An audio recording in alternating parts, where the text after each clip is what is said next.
W.S.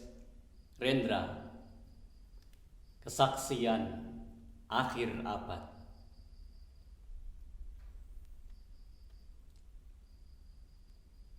Ratap tangis menerpa pintu kalbuku. Bau anyir darah mengganggu tidur malamku. Oh tikar tafakur, oh bau sungai Tohor yang kotor, bagaimana aku akan bisa membaca keadaan ini? Di atas atap kesepian nalar pikiran yang digalaukan oleh lampu-lampu kota yang bertengkar dengan malam, aku menyerukan namamu, wahai para leluhur Nusantara. Oh Sanjaya, leluhur dari kebudayaan tanah. Oh Punawarman, leluhur dari kebudayaan air. Kedua wangsamu telah mampu mempersekutukan budaya tanah dan air. Oh Resi Kuturan, oh Resi Nirarta, empu-empu tampan yang penuh kedamaian, telah kamu ajarkan tatanan hidup yang aneka dan sejahtera, yang dijaga oleh Dewan Hukum Adat. Oh bagaimana aku bisa mengerti bahasa bising dari bangsaku kini. Oh Kajau Lalido, bintang cemerlang tanah uki, negarawan yang pintar dan bijaksana, telah kamu ajarkan aturan permainan di dalam benturan-benturan keinginan yang berbagai ragam di dalam kehidupan. Ade, bicara, rapang, dan wari. Oh lihatlah wajah-wajah berdarah dan rahim yang diperkosa muncul dari puing-puing tatanan hidup yang porak-poranda. Kejahatan kasat mata, tertawa tanpa pengadilan, kekuasaan, kekerasan, berat, dan berdahak di atas bendera kebangsaan. Oh anak cucuku di zaman sibernetik, bagaimana akan kalian baca prasasti dari zaman kami? Apakah kami akan mampu menjadi ilham kesimpulan, atau kami justru menjadi sumber masalah di dalam kehidupan?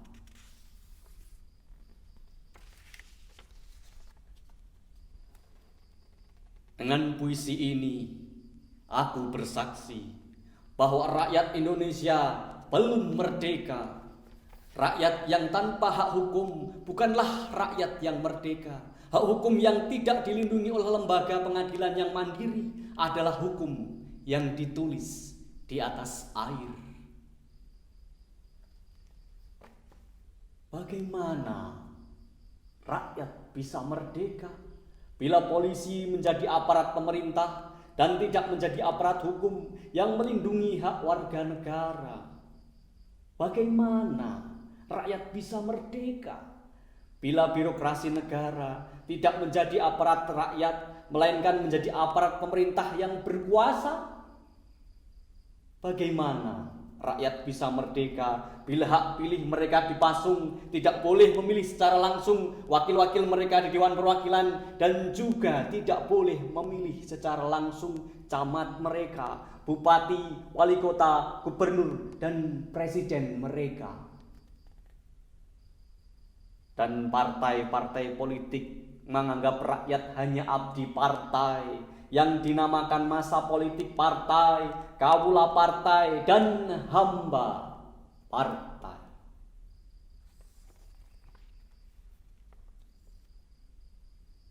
Bagaimana rakyat bisa merdeka Bila provinsi-provinsi sekedar menjadi tanah jajahan pemerintah pusat, tidak boleh mengatur ekonominya sendiri, tatanan hidupnya sendiri, dan juga keamanannya sendiri. Ayam, serigala, macan, ataupun gajah, semuanya peka pada wilayahnya. Setiap orang juga ingin berdaulat di dalam rumah tangganya. Setiap penduduk ingin berdaulat di dalam kampungnya. Dan kehidupan berbangsa tidak perlu merusak daulat kedaerahan. Hasrat berbangsa adalah nurani rakyat yang menjadi ikatan daya cipta antar suku yang penuh keanekaan kehidupan dan memaklumkan wilayah pergaulan yang lebih luas untuk merdeka bersama. Tetapi lihatlah, selubung kabut saat ini, penjajahan tatanan uang, penjajahan modal, penjajahan kekerasan senjata, dan penjajahan oleh partai-partai politik masih merajalela di dalam negara. Dengan puisi ini, aku bersaksi bahwa sampai saat puisi ini aku tanda tangani, para elit politik yang berkedudukan ataupun yang masih di jalan tidak pernah memperjuangkan sarana-sarana kemerdekaan rakyat. Mereka hanya rusuh dan gaduh memperjuangkan kedaulatan golongan dan partainya sendiri. Mereka hanya bergulat untuk posisi sendiri. Mereka tidak peduli kepada posisi rakyat, tidak peduli pada posisi hukum, posisi polisi, ataupun posisi birokrasi. Dengan picik mereka akan mendaur ulang malapetaka bangsa dan negara yang telah terjadi. Oh Indonesia,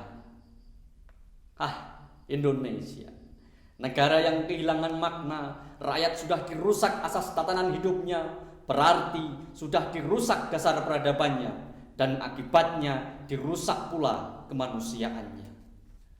Maka sekarang negara tinggal menjadi peta, itu pun peta yang lusuh dan hampir sobek pula.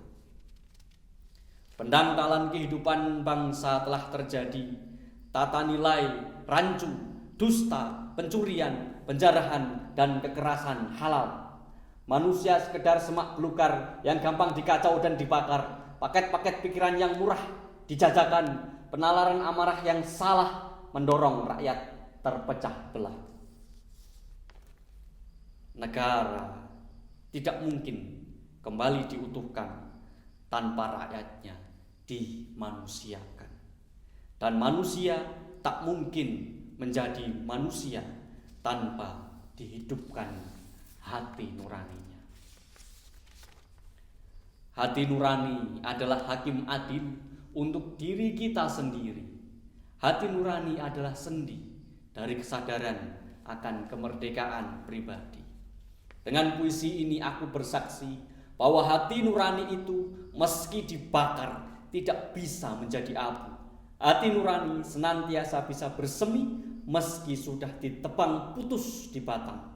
Begitulah fitrah manusia, ciptaan Tuhan yang Maha Esa. Candi Ceto, 31 Desember 1999.